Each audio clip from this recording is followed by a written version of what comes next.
জয়গুরু।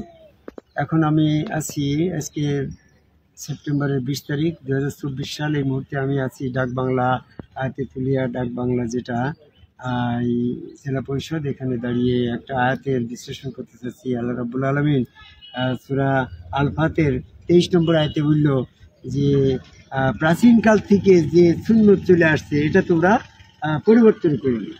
তো প্রাচীনকাল থেকে ইসলামের ভিতরে কোন সুন্নত আসছে এই বিষয়টা বর্তমান প্রচলিত ইসলামের ভিতরে আমরা কতটুকুই বা জানছি, সেই বিষয়টাকে যদি আমরা ফলো করি তাহলে আমি দেখি যে বর্তমানে আল্লাহ পাকের সুন্নতটা কি। আল্লাহ পাক কিছু সুন্নত বা নিয়ম দিয়েই তো এই মানুষ তৈরি করেছে। যেমন নারীদের ভিতরে নারীর সুন্নত দিয়েছে একটা, আর পুরুষদের সুন্নত একটা দিয়েছে। পুরুষের সুন্নত কি? মোষ, দাড়ি মোষ। তোমার এটা আল্লাহ পাকের দেওয়া সুন্নত না? এটা প্রাচীনকাল থেকে চলে আসছে, এটা পরিবর্তন করতে না করেছে।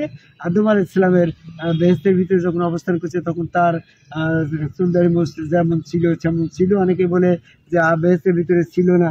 আরে বেহেশতের ভিতরে ছিল, তার প্রমাণ কি? আর ছিল না তার যুক্তি কি? ছিল এটা প্রমাণ হচ্ছে মানুষ যখন হচ্ছে যৌবন প্রাপ্ত হচ্ছে তখন তার হচ্ছে মোষ আসছে, দাঁড়িয়ে আসছে। তাহলে আদম আলাইহিস সালাম যখন বেহেশতের ভিতরে তার স্ত্রী ছিল, তাহলে তার যৌবন ছিল, তার চুল দাড়ি মোষ ছিল। প্রাচীনকাল থেকে আদমের বংশধর যারা আছে এই সুন্নতে প্রতিষ্ঠিত আছে।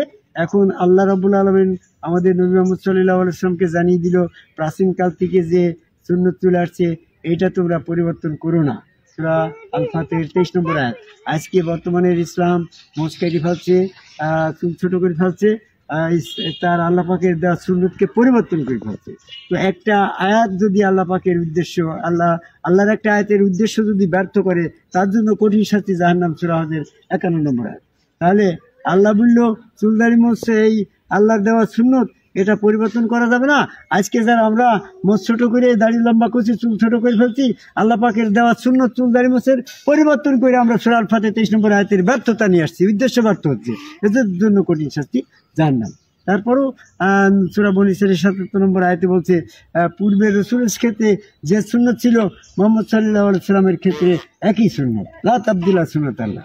আল্লাহ পাকের সুন্নতের কোনো পরিবর্তন নেই। এই জন্য আজকে আমরা যারা এই মসজিদে টুপি পাগড়ি জুব্বা নিয়ে এরকমভাবে ইসলাম প্রচার করছি, আসলে আমরা আল্লাহ পাকের দেওয়া সুন্নতের পরিবর্তন করে ফেলছি। আল্লাহ পাক বলল আল্লাহ দেওয়া সুন্নত পরিবর্তন করা যাবে না। আমরা সেই জন্য আল্লাহ পাকের দেওয়া সুন্নত চুলদারি মোষের পরিবর্তন না করে এটার মাধ্যমে আমরা দিন কায়েম করব। আল্লাহ সূরা 13 নম্বর আয়াতে বলে তুমি তোমার দিনকে কায়েম করো।